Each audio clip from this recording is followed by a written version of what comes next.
చూస్తున్న టెంపుల్ చాలా ఇయర్స్ నుంచి ఉన్న ఎంతో మహిమ కలిగిన స్వయంభూగా వెలిసిన శ్రీ వెంకటేశ్వర స్వామి టెంపుల్ అండి. ఇది చాలా అంటే చాలా పవర్ఫుల్ అండ్ చాలా పురాతనమైంది కూడా. ఈ మధ్య కాలంలో కట్టినదైతే కాదు. అండ్ ఇక్కడ స్వామివారు మూల విరాట్గా ఉన్నారు.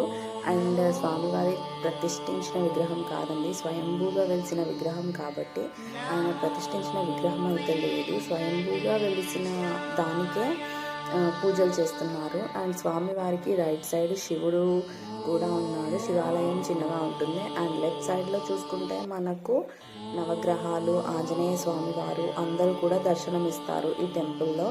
అండ్ ఈ టెంపుల్లో ఇంకా స్పెషల్ ఏంటంటే స్వామివారి పాదం అండి. స్వామివారి స్వయాన పాదం మోపిన చోటంట అది. అందుకే అక్కడ మూల విరాటగా కూడా వెలిశారు అనేసి చెప్తూ ఉంటారు ఇక్కడ జనాలు.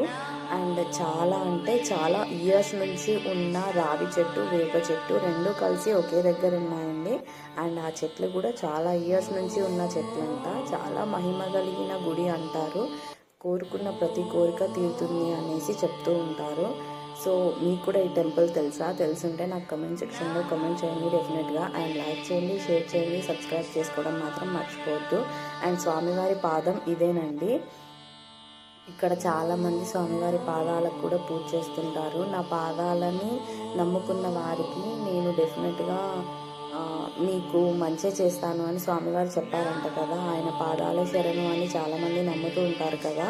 సో ఆ స్వయంభూగా వెలిసిన స్వామి కాబట్టి ఈ పాదం ఆయనదే అని ఇక్కడ జనాలు చాలా విశ్వసిస్తారు, నమ్ముతారు. అండ్ ఇదే రావి చెట్టు, వేప చెట్టు కలిసిన చోటు. ఇక్కడ మనం నాగదేవతల్ని కూడా చూడొచ్చండి. ఒకవేళ మీకు కనుక ఈ టెంపుల్ మాత్రం దర్శించాలి అని ఉంటే ఒకవేళ నాకు కమెంట్ సెక్షన్లో కమెంట్ చేయండి. నేను దీని గురించి కంప్లీట్ డీటెయిల్స్ అండ్ అడ్రస్ కూడా మీకు పోస్ట్ చేస్తాను. Thanks for watching my videos. Have a nice day. And subscribe చేసుకోవడం మాత్రం మర్చిపోవద్దు. Thanks for watching. ఈ టెంపుల్ గురించి ఇంకా చాలా విషయాలు చెప్పాల్సి ఉందండి. అది ఇంకా పార్ట్ 2లో పోస్ట్ చేస్తాను. ఇది పార్ట్ 1 మాత్రమే.